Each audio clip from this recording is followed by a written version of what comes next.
तुम्हाला मिळत आहे. आणि तुम्ही जर त्यांच्या पावलात पाऊल जर निश्चित टाकलं आणि ज्याही आई वडिलाला जर अर्धी भाकर सुखाने खायची असेल तर त्यांनी या धर्ममंडपात दररोज नित्यनेमाने ज्या कार्यक्रमाची जी रूपरेषा आहे ना तर त्या रूपरेषेनुसार दररोज त्या ठिकाणी काकडा असेल, कथा असेल, हरिपाठ असेल आणि कीर्तन असेल. कारण हा पर्वकाळ दररोज नाही तुमच्या जीवनामध्ये. हा पर्वकाळ फक्त 7 दिवसाचा आहे. किती दिवसाचा आहे पर्वकाळ? 7 दिवसाचा आहे. आणि त्या 7 दिवसातील काही तास त्याच्यातील पर्वकाळाला साध्य तुम्हाला करायचं आहे ते त्या ठिकाणी नामस्मरण चिंतन त्या ठिकाणी सांगितलेलं आहे. नाम संकीर्तन साधन पै सोपे आणि जडतील पापे जन्मांतरीचे न नक्की सायास जावे वनांतरा आणि सुखे येतो घरा नारायण विठ्ठल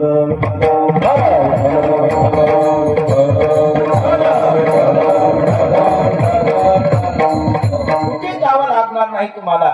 म्हणता बाबा प्रयागला जाण्याकरता पैसा नाही, अमुक नाही, धमुक नाही, काहीच जाऊ नये. इथं सर्व काही आहे. प्रयाग इथंच आहे, नामस्मरण इथंच आहे, शिव इथंच आहे, सर्व काही येत आहे. फक्त विश्वास ठेवा. जो आपल्या धर्मावर आपल्या त्या ठिकाणी विश्वास ठेवतो, आपल्या ग्रंथावर विश्वास ठेवतो, आपल्या साधून विश्वास ठेवतो तो खरा त्या ठिकाणी महाराज मनुष्य नवे नवे त्या ठिकाणी सनातन वैदिकीय धर्माचा म्हणून घेण्याच्या लायकीचा आहे. ज्याला आपल्या धर्माविषयी त्या ठिकाणी श्रद्धा नाही, ज्याला आपल्या साधूविषयी श्रद्धा नाही, ज्याला आपल्या देवतेविषयी श्रद्धा नाही, ज्याला आपल्या धर्ममंडपाविषयी त्या ठिकाणी श्रद्धा नाही त्यांनी वैदिकीय हिंदू धर्म म्हणून घेण्याच्या लायकीचाच नाही.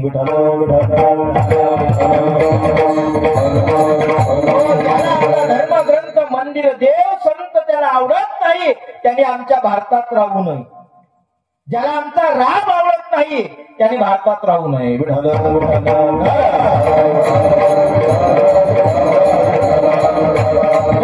रामाकरता मला 500 वर्ष लागलेत हो.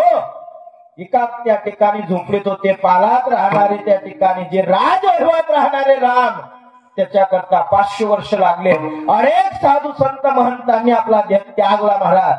काळाचे काळ रक्ताचं पाणी रात्रीचा दिवस केला तेव्हा कुठं आमचे राम राजवैभवामध्ये त्या ठिकाणी 22 जानेवारीला 2024 मध्ये वैभवामध्ये बालरूपामध्ये थाटामाटामध्ये आसनावरती विराजमान झाले.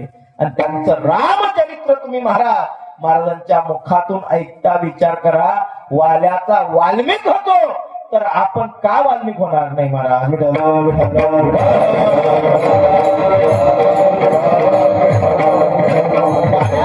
वाल्मिक वर्ष होऊ शकते, आपण होऊ शकणार नाही. काय वाल्या एवढं पाप नाही आपलं, मायबापानं लक्षात ठेवा. वाल्या एवढं पाप नाही आपलं. मग थोडं पाप आहे पण त्या थोड्या पापाला त्या ठिकाणी महाराज जर आपलं त्या ठिकाणी त्यापासून दूर व्हायचं असेल, काम क्रोधाधिक विकारापासून हेच पाप करत असते जीवनामध्ये, त्याकरता रामचरित्र मानस महाराजांच्या मुखातून ऐका. राम नामाने मनुष्य करेल आणि राम नामानेच त्या ठिकाणी संसारूपी सागराची नाव त्या ठिकाणी तरते महाराज हे लक्षात ठेवा. ज्याला संसार सुखाचा करायचा त्यांनी खरोखर रामचरित्र ऐका. खरोखर महाराज ज्याला त्या ठिकाणी संसार सुखाचा करायचा असेल त्याने रामचरित्र ऐका. आणि ज्याला त्या ठिकाणी मुक्ती लागत असेल त्यांनी भागवत ऐका. आणि ज्याला ज्ञान प्राप्ती करून घ्यायची असेल त्यांनी शिवपुराण ऐका.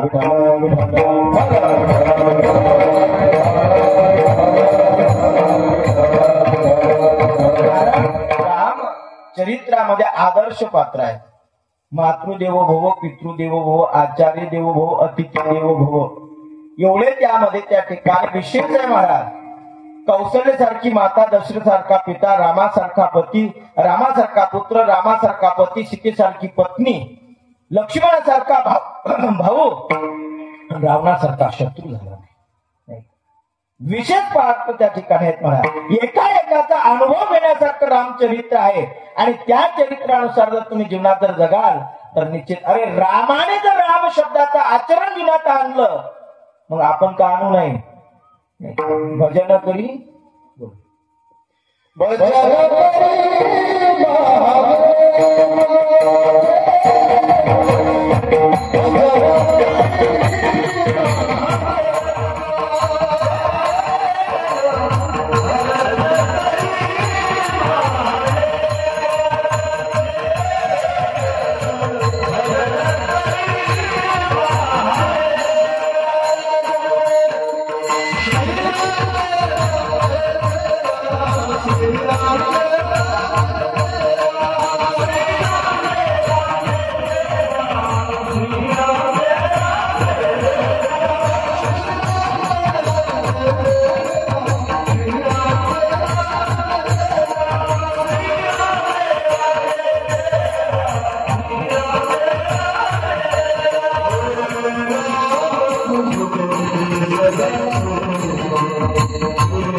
श्रीराम जय राम जय जय राम महाराज.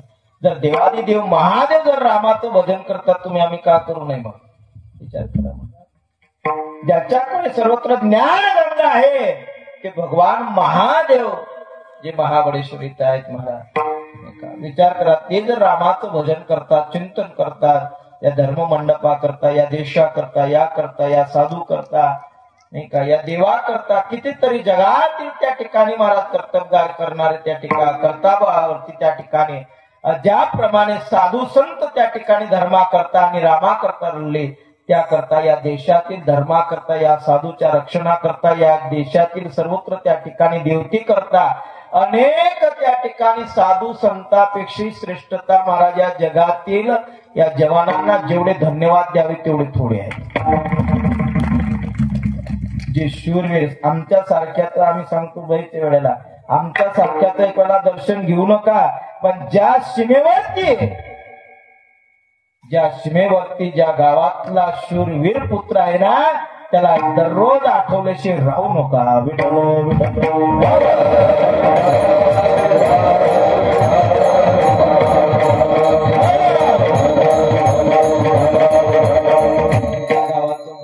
ज्यांच्याकडे आजची आमची सेवा आहे, जसे आदरणीय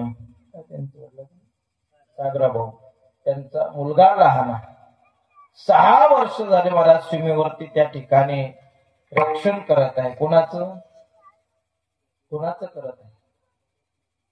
या भारत देशाचं नवे नवे तुमचा आज जो या ठिकाणी आपल्या पांढरखेड्यात सप्ताह होतो, हा कोणामुळे होतोय? तुम्ही खरं छातीने त्या ठिकाणी छाती ठोकून म्हणायला पाहिजे की आमच्या गावातल्या जवानामुळे होतंय. ते छाती ठोकपणे प्रत्येकाने म्हणावं. म्हणा ते सीमेवर आहे म्हणून पांगरखेड मध्ये रामचरित्र मानसाने आमचं कीर्तन होत आहे.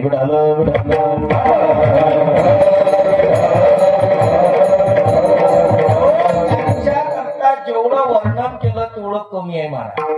खरे शूरवीर ज्या ठिकाणी जर म्हटले, आमच्यासारखे फक्त गाजेवर बोलून जातात, आसनावर बोलतात आणि निघून जातात, पण रात्रंदिवस डोळ्यामध्ये अंजन घालून महाराज त्या ठिकाणी या देशाचं रक्षण करतात. खरे या देशाचे ते जवान आहे.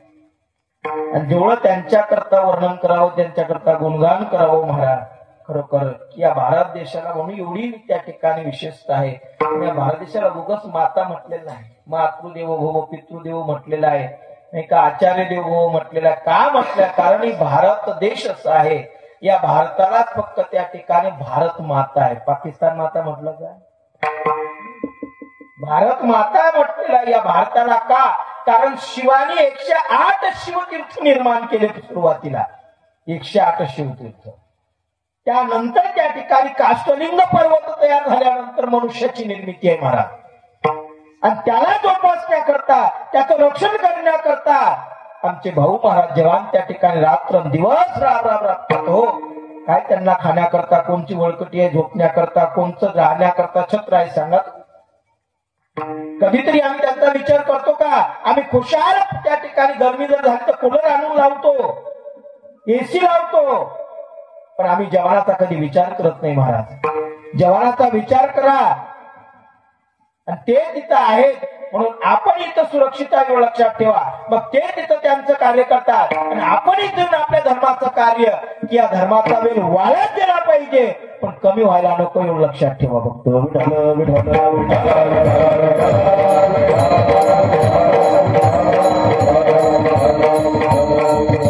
या भारत देशातील तिथून ते तिथं रक्षण करतात आणि आपण आपल्या भारत देशातील त्या ठिकाणी ग्रामदेवतेचं अधिष्ठान ज्याप्रमाणे महाराज आपल्याला मार्गदर्शन करत राहतात त्याप्रमाणे आपण त्यांना त्या ठिकाणी बळ देऊन हे कार्य वाढवत राहावं हे आपलं कर्तव्य आहे.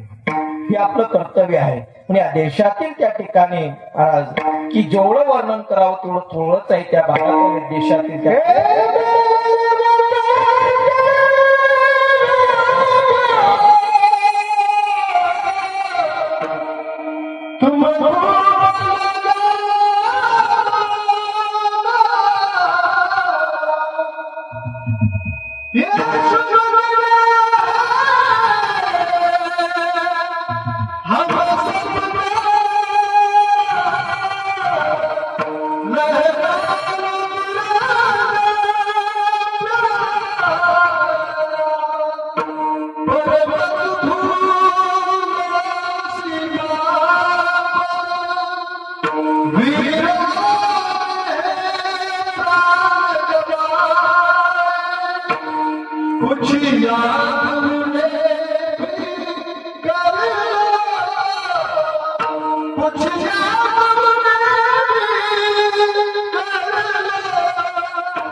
या देशातील त्या ठिकाणी महाराज जे शहीद त्या ठिकाणी होतात खरोखर जगाकरता किती हाळाची काळ करतात, रक्ताचा पाणी रात्रीचा दिवस करतात. नित्य आपण आठव केला पाहिजे. पण आपण आपल्या धर्मगुरूविषयी आपल्या धर्मग्रंथाविषयी त्या ठिकाणी आदर ठेवायला पाहिजे, सन्मान ठेवला पाहिजे. आणि तेच आचार्य सर्व संत मंडळींनी महाराज त्याचा अनुभव जीवनामध्ये घेतलेला असं असताना तेथील वारकरी संप्रदायात असेल नाथ संप्रदायातील आमचे शांतिप्रभू नाथ महाराज आणि त्यांनी जो अनुभव त्या ठिकाणी शिव नामरूपाचा जो स्वतः अनुभवलेला आहे आणि अनुभव घेतल्याशिवाय संत कोणालाच कधी त्या ठिकाणी उपदेश करत नसतात. अनुभव अंगाले ते या जगात येत असतो. स्वतः अनुभव घेतात. नाहीतर काही काही म्हणतात वांगे खाऊ नका आणि देताच खातात. लोका सांगे ब्रह्मज्ञान आणि स्वतः कोरडे प्राशन, नाही का? काही बोलण्याकरता आहे, पण आता काय करणार महाराज, वेळ पडली कमी हो, खूप लांब जावं लागते, नाही झाला विठाला.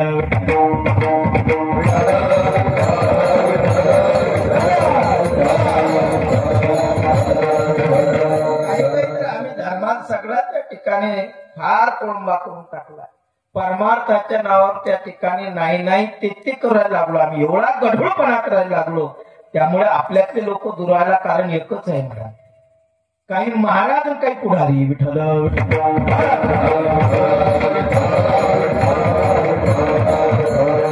साहजिक आहे, या लोकांचा विश्वास बसत नाही, साहजिक आहे. विचार केला पाहिजे. ज्ञानोबा आहे, तुकोबा आहे, त्या ठिकाणी शांतिगृह नाथ महाराज असतील, अधिकृत सर्व संत मंडळी असतील महाराज, यांनी किती आपल्या करता कष्ट केले हो, राबले म्हणून आजही आपण त्यांचं नाव घेतो. काय त्या ठिकाणी नाव घेतो, का घेतो, काय कारण आहे, काय आपल्या करता वेळ करून ठेवलं त्यांनी नामाची शिदुरी, नामाची गाठोडी आपल्या करता बांधून ठेवली. म्हणून आजही शांतिगृह नाथ महाराजांचं नाव घेतो महाराज आपण. तुकोबराचं नाव घेतो, ज्ञानोबराचं नाव घेतो, मुक्तीनाथाचं, सोपान काका, मुक्ताबाई असतील, आधी करून सर्व संत मंडळी.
कारण त्यांनी तसं करून ठेवलं. तुम्ही प्रमाण दिलंय महाराज, आणि खरोखर तुम्हाला प्रसंग आठवला आता आमच्या सप्त्यामध्ये ज्यांचं कीर्तन होतं, ज्या तुकोबरायांचे जे 11वे वंशज महाराज धर्मवीर होते,